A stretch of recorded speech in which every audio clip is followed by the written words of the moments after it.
आज एक नारा लगाया जाता है, कहा जाता है राज तिलक की करो तैयारी। अरे डेमोक्रेसी में राज तिलक कब से होने लगा रे? ये तो लोकतंत्र है ना। लोकतंत्र में राजा पैदा होता है कि सेवक पैदा होता है?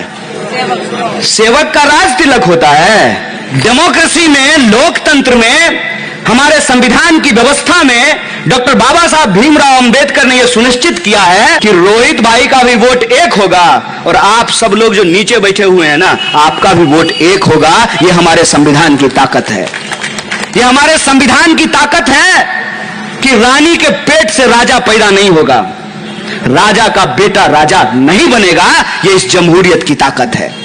और इस जमहूरियत की ताकत की भाषा बदली जा रही है, इसकी तस्वीर बदली जा रही है, इसकी तकदीर बदलने की कोशिश की जा रही है। कैसे? हमारे आपके आंख में झूठ झोंक करके। और यह झूठ झोंका कैसे जाता है? एक छोटी सी कहानी मैं आपको सुना देता हूं। मेरी दादी अक्सर कहा करती थी कि बेटा तालाब की तरफ मत जाना, उधर जो पीपल का पेड़ है उस पे भूत रहता है। मैं सुनता रहा। मैंने एक दिन दादी से पूछा, दादी भूत देखी हो? बोली नहीं। तुमको कौन बताया? तो दादी बोली कि मेरी सास ने बताया कि उस पीपल के पेड़ पे भूत रहता है। हमने कहा तुम देखी कभी नहीं?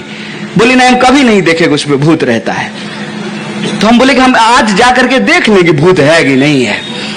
तो दादी बोली पागल हो, जो गया है सो लौट कर नहीं आया है। हमने कहा कौन गया है? बोली ये तो हमको याद नहीं है कि कौन गया है।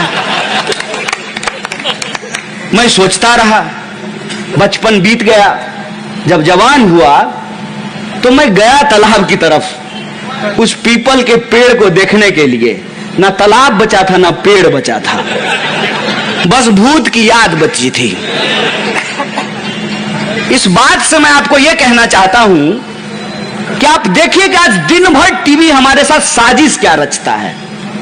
यूक्रेन का चर्चा करेगा, उधर इजराइल का चर्चा करेगा, उधर जो है कभी पाकिस्तान का, कभी नेपाल का, कभी चीन का। क्यों? क्योंकि यह कहानी ऐसी है ना कि हम दिन भर इस कहानी में उलझे रहेंगे और असली सवाल जो है हम कभी पूछेंगे ही नहीं। मेरा एक बड़ा जिगरी भाजपाई दोस्त है। नहीं, वो भाजपा के लोग भी दोस्त हो सकते हैं, इसमें कोई बुराई नहीं है। उसको एक दिन हम सीरियसली पूछे, क्या अच्छा एक बात बताओ, क्यों दिन भर भाजपा भाजपा करते हो? तो बोला देश का नाम हो रहा है। हमने कहे कहां? कोई आंकड़ा तो दो। तो बोला नहीं, मोदी जी के नेतृत्व में देश तरक्की कर रहा है। हम बोले कैसे? ये बताओ तो हमको, हम भी मोदी मोदी करना शुरू कर देंगे।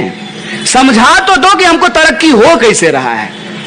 कहा कि हम जो है चांद पे चले गए। तो हम बोले मोदी जी चले गए। जो लोग ये कहते हैं कि बिल्ली का रास्ता काटना अशुभ होता है, उनकी सोच से थोड़ी चांद पे पहुंचे हैं। उस सोच से चांद पे नहीं पहुंचे हैं। चांद पे इस सोच से पहुंचे हैं कि हम सत्य की खोज करेंगे। और सत्य क्या है आज हमारा? सत्य यह है कि लोगों की आमदनी नहीं बढ़ रही है, लोगों को रोजगार नहीं मिल रहा है, शिक्षा दिनों दिन महंगी होती जा रही है, स्वास्थ्य की सुविधाएं महंगी होती जा रही है, किसान को उनके फसल का दाम नहीं मिलता है। कोई किसान अपने बच्चे को किसान नहीं बनाना चाहता है। पीएम अपने बेटा को पीएम बनाना चाहता है, डीएम अपने बेटा को डीएम बनाना चाहता है, डॉक्टर अपने बच्चा को डॉक्टर बनाना चाहता है, एमएलए अपने बच्चा को एमएलए बनाना चाहता है, लेकिन कोई किसान अपने बच्चे को किसान नहीं बनाना चाहता है। बोलिए सच है?